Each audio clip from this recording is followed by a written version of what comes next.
Hello friends, मैं आपके सामने गौरव मिगलानी। हम पढ़ रहे हैं 12th क्लास की अकाउंटेंसी और एडमिशन ऑफ ए पार्टनर का हमारा ये वीडियो नंबर 31 है। इस वीडियो के अंदर जो हम टॉपिक डिस्कस करने जा रहे हैं वो पीछे से हम जितने भी केस स्टडी किए हैं अब तक उस केसेस से ये केस बिल्कुल डिफरेंट है। इस केस के अकॉर्डिंग नए वाले पार्टनर की कैपिटल की बिहाफ पर ओल्ड वाले पार्टनर अपनी कैपिटल को सेटअप करना चाहते हैं। फॉर एग्जाम्पल इस क्वेश्चन के थ्रू हम एक बार इस इक्वेशन को समझते हैं, फिर इसको हम सोल्व भी करने वाले हैं। एबीसी तीन पार्टनर है 3-1 में। इन्होंने डी को पार्टनर बनाया है 1/4 शेयर के लिए और ये बोला कि डी के आने के बाद पूरी फर्म की जो कैपिटल होगी वो कितनी होगी, 2,40,000 रुपए। डी के आने के बाद कितनी कैपिटल बोल रहे हैं, 2,40,000। मतलब चारों पार्टनर्स की जो कैपिटल है वो टोटल कितनी होनी चाहिए, 2,40,000 होनी चाहिए। तभी तो वो कह रहा है कि डी के आने के बाद टोटल फर्म की कैपिटल कितनी होगी, 2,40,000 रुपए। अब डी तो जितना कैपिटल बनेगा, डी का हिस्सा जितना भी कैपिटल बनेगा डी तो कैश में लेके आएगा, चलो ठीक है। अब सारी एडजस्टमेंट हो चुकी है। मान लो रीवैल्यूएशन अकाउंट बन चुका है, गुडविल डिवाइड करने की एडजस्टमेंट हो चुकी हैं। वो सारी एडजस्टमेंट होने के बाद मान लो हमारा कैपिटल अकाउंट के अंदर सारी एडजस्टमेंट हमारी हो चुकी हैं। इसके बाद मान लीजिए कि ए, बी और सी की कैपिटल ये है 80,000, 30,000 और 28,000। अब ए, बी, सी कहते हैं कि हम नई फर्म की जो कैपिटल हम डिसाइड कर रहे हैं, इस कैपिटल के बिहाफ पर अपनी कैपिटल को सेटअप करना चाहते हैं। तो अब ये देखिए कि ये जो कैपिटल सेट होने वाली है ये नए फर्म की कैपिटल है। अब नए फर्म की कैपिटल है तो हमको रेशो भी तो फिर नया निकालना होगा, क्योंकि ये तो ओल्ड रेशो है।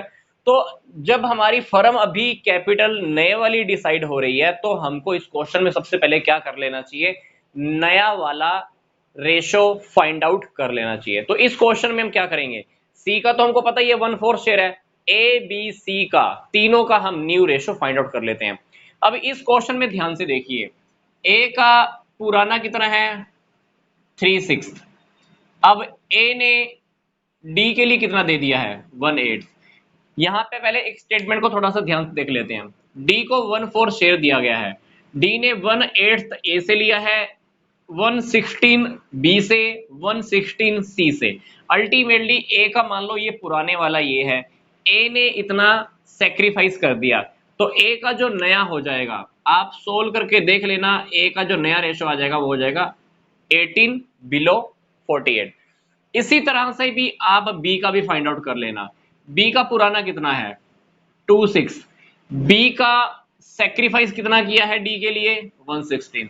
तो बी का आप बाकी का जब बचा हुआ निकालोगे तो वो आने वाला है 1348।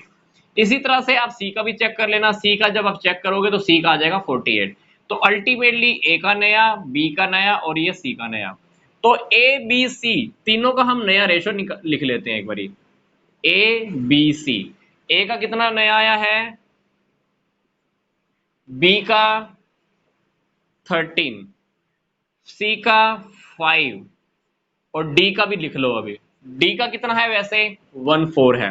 अब 1/4 को हमने नीचे 48 करना है, तो हम क्या करेंगे 12 करेंगे, ऊपर भी 12 से मल्टीप्लाई हो जाएगा, है ना। तो हमारा ऊपर क्या रह गया 12 48। तो ये हो गया चारों पार्टनर का नया रेशो। अब नया रेशो के बिहाफ पर ही हमको क्या करनी है, नए फर्म की कैपिटल के ऊपर ही हमको सेटिंग करनी है। अगर पहले तो ये देखिए कि सारी एडजस्टमेंट हो चुकी है, मान लो आपका सारा क्वेश्चन रेडी हो चुका है, कैपिटल अकाउंट तक आप पहुंच चुके हो, सारी एडजस्टमेंट हो चुकी है, बट आपने अभी कैपिटल अकाउंट क्लोज नहीं करना है। कैपिटल अकाउंट क्लोज करने से पहले हमने ये देखा कि ए की कैपिटल इतनी है, बी की इतनी है, सी की इतनी है। अब ए, बी, सी कहते हैं कि हम अपनी कैपिटल को नई फर्म की कैपिटल के बेस पर एडजस्ट करना चाहते हैं। अगर कोई अमाउंट कम होएगा तो हम ले आएंगे, अगर कुछ अमाउंट ज्यादा होगा तो हम ले जाएंगे। तो इस क्वेश्चन के अंदर हम क्या करेंगे, ये टोटल फर्म की कैपिटल 2,40,000 रुपए, इस कैपिटल के बेस पर ये पार्टनर्स क्या कहते हैं, नए फर्म की कैपिटल के बेस पर अपनी प्रॉफिट शेयरिंग रेशियो के बेस पे एक प्रोपोर्शनेट निकाल लेंगे। इन्होंने बोला हुआ है old partners have to adjust in their profit sharing ratio. Old partners को इस कैपिटल का प्रॉफिट शेयरिंग रेशो के बिहाफ पे एडजस्ट करना है। तो पूरी फर्म की कैपिटल देखिए कितनी है, 2,40,000। अब हम ए का निकाल लेते हैं। ए की कैपिटल कितनी होनी चाहिए, नई फर्म की कैपिटल का, नई फर्म की कैपिटल 2,40,000, ए का नया रेशो, ठीक है। तो ए की कैपिटल नई फर्म के अकॉर्डिंग होनी चाहिए 90,000 रुपए। आप बी का भी निकाल लेना इसी तरह से। नई फर्म की कैपिटल 2,40,000, नया रेशो बी का, बी की कैपिटल होनी चाहिए, आप पूरा इसको काट पीट के देख लेना, बी की कैपिटल आएगी जो होनी चाहिए नई फर्म के अंदर 65,000 रुपए। इसी तरह से आप सी का भी चेक कर लेना। सी की नई टोटल फर्म की कैपिटल, सी का रेशो 548, सी की कैपिटल फर्म में होनी चाहिए 25,000 रुपीज। अब ध्यान से देखिए, इनकी कैपिटल फर्म में होनी ये चाहिए, पर सारी एडजस्टमेंट होने के बाद ए की कितनी है, ए की है सारी एडजस्टमेंट होने के बाद 80,000। इसका मतलब है कि बी सॉरी ए 10,000 रुपीज लेकर आने वाला है।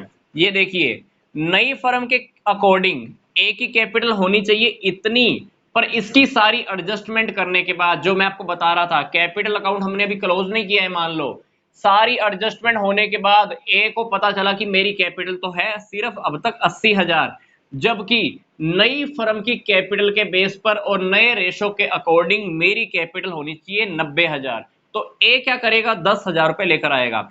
इसी तरह से बी कहता है कि मेरी कैपिटल होनी चाहिए 65,000, पर सारी एडजस्टमेंट करने के बाद बी की कैपिटल फर्म में कितनी रखी हुई है, 30,000 रुपए।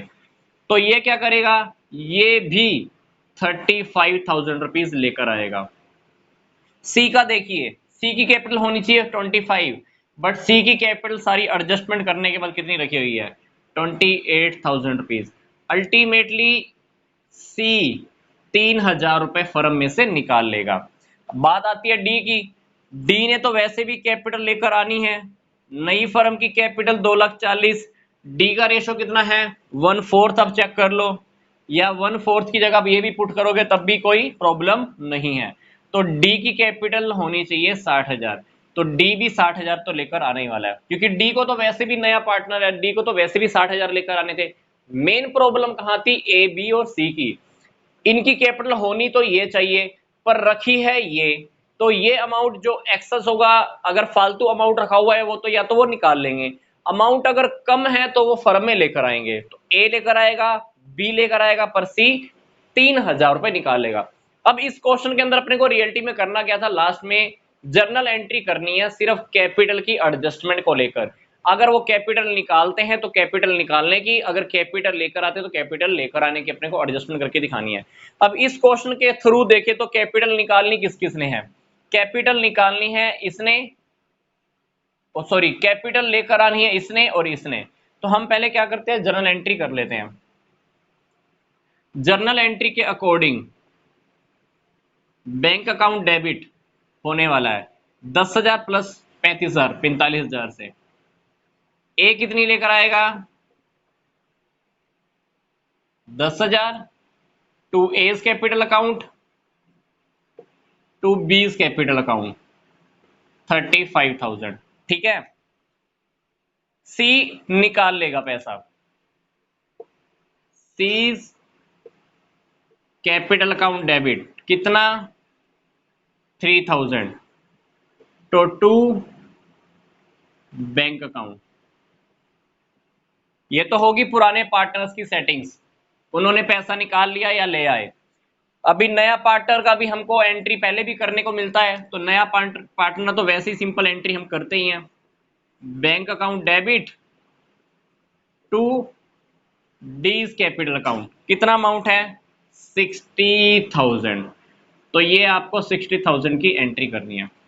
तो इस टॉपिक के अंदर मेन फंडा क्या था, पुराने वाले पार्टनर नए पार्टनर के आने के बाद पूरी फर्म की नई कैपिटल डिसाइड करते हैं, फिर वो देखते हैं कि सारी सेटिंग सारी एडजस्टमेंट होने के बाद हमारी कैपिटल रखी कितनी हुई है।